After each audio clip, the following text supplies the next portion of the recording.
So if you guys are anything like me, anytime you set up a quarantine tank, that quarantine tank then just turns into a display tank.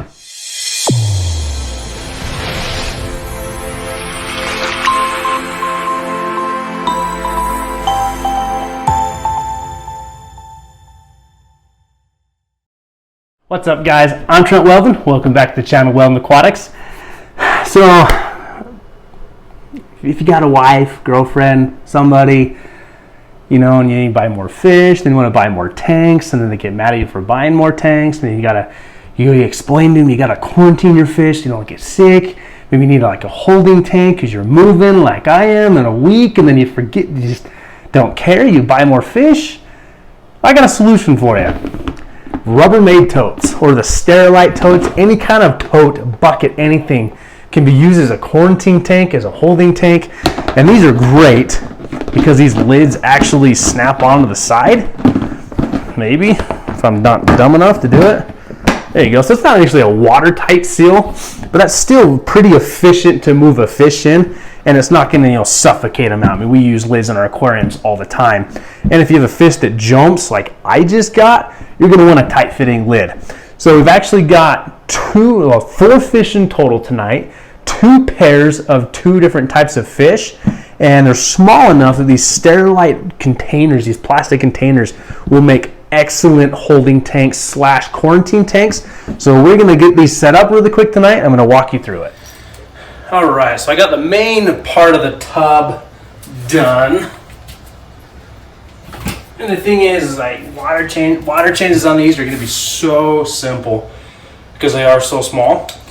And I got the fish in the bags floating. Want to kind of get them temperature acclimated as much as we can. These are small tubs. So I am using the small sponge filter from Aquarium Co-op. I just took off the lift tube. And one thing I made sure to do before I put these in is I rinsed these under very hot water. I just wanted to make sure anything from manufacturing was taken off of them.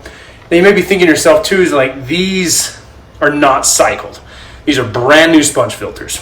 So what I also did was I have ceramic bio rings that I've been just keeping in my holding tanks that are cycled. They are loaded with beneficial bacteria. There's detritus in it, so it's gonna just add some instant cycle. Because remember, we're cycling the media, not the water, but it's gonna help make the water safe for the fish going in. The other thing we need to do is we're gonna add some dechlorinator to the water. So I really like the Fritz Complete. One thing I love too is Aquarium Co-op added the pump head to it. So it's 1 pump per 10 gallons of water. Now these are not 10 gallons of water, and I'm not gonna try and like add a little drop. I'm just gonna do 1 squirt in each one. I mean, you got a dose, like 10 times the recommended amount to actually be harmful. So that's just making sure all the water is dechlorinated. The next thing we are going to do is we are going to set up the air. And for that, we're going to use the new USB Nano Air Pump that Aquarium Co-op brought in. These things are awesome. I know everybody's been raging about these on the internet and doing the review videos on them and everything else, but like the thing is they are so cool. Like this is running. You probably can't even hear that. That's how quiet these things are. And I really, nerd time. The fact that they come with a carabiner is awesome. The fact that I could hang this on a bucket to transport fish with, it is awesome. So we're just gonna hook up some airline tubing. I'm not even gonna worry about hanging these. I'm not really worried about backsiphoning anything at all. We're just gonna come connect these to the sponges.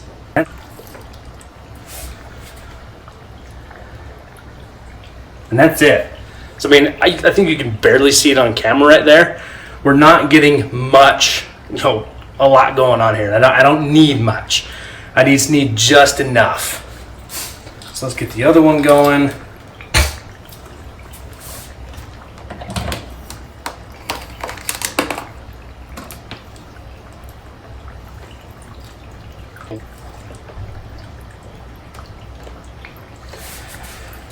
And I may raise the water level in this first tub. I'm getting a little more action over on the second tub. So I think I'll make sure I'll raise that tonight. But now let's actually get the fish in the tubs and show you what I got. From a local hobbyist, I got a pair of Ocelota wild type betta. Got a male and a female. And these are mouth brooding bettas. So I'm really excited to try and breed these guys. And I'll get them for sure set up into a better tank. They say this is all temporary. I'm moving in a week. I just need something to hold them, to move them in, and kind of transition through that phase. Then the other one that I am really excited about, and I cannot believe that I found these local. We got an alien betta pair. So this is the male. I don't know how good you can see him. They are just this striking blue color. And he came in, and his tail is actually going to be more of like a spade. So I'm really excited for these guys, for this pair. That's the male. This is the female. So female's definitely, got this color a little washed out. But I'm really excited for the new tank I'm going to set up for them. It's going to be something new, something different. Really looking forward to that. So we're going to get them into their holding totes here, and we'll kind of show you more as I get that done. All right, see if we can get a closer look here. So this is the pair of the Ocelota betta. As you can see, they came in with some duckweed, and I kind of purposely put this in here. I do want to try and cultivate this duckweed, believe it or not, for some future projects. But they are looking good. I think that's the male. Could be wrong. Don't quote me. I still got to learn that one. Then we come over to the alien pair, though. I mean, it's super easy to tell that that's the male, that's the female. He's already flaring up at me. That's awesome. So the Ocelota, they are big jumpers, so I'll make sure that lid is on tight. And any betta fish can jump. Any fish can jump, really. So yes, we have the small sponge filter from Aquarium Co-op in here. I'm going to raise this water level to get a little more surface agitation going. Then you see we also added in the full bag of ceramic rings that just are going to help processing the ammonia coming through. So they're stressed out. We're going to let them settle in, but I am super excited to have these pairs. Something I've never had in my fish rooms before. So this is going to be really exciting. Oh no, I lost the female. Oh, there she is. Look at that. So guys, thank you for joining me. This is really exciting. I know I'm crazy. I'm moving in a week, but I'm bringing new fish into my fish room. But I hope this gives you some idea of how simple it can be to set up a quarantine tank, a holding tank, move some fish. And stay tuned, because when I do move everything, I'm going to try and film as much of that as I can, kind of show you my thought process and rundown of it. And I'm going to have people probably ask me about medicating these fish. Obviously, those totes are not 10 gallons, and it's so easy to dose to 10-gallon tanks because most of the medications are set up that way. I'm not too concerned about medicating these fish yet. I may actually look into deworming through some food in different ways of that nature. I know I have some like Prozipro, something on hand. And I may do some calculations to figure out how much like Genocure and erythromycin I'd have to add to the water to help deworm them any fungal infections. But so far the fish are looking really good. So I'm going to check back in on them probably tomorrow. It's late. But I would definitely keep you guys updated on those pairs. I'm so excited to have those pairs. The alien bettas are a bubble nester. The Ocelotas are a mouth brooder. So it's going to be a lot of fun, some new things here. So I hope you guys will continue to join me. But for now, I'm going to go get some sleep. I'll talk to you guys in the next one.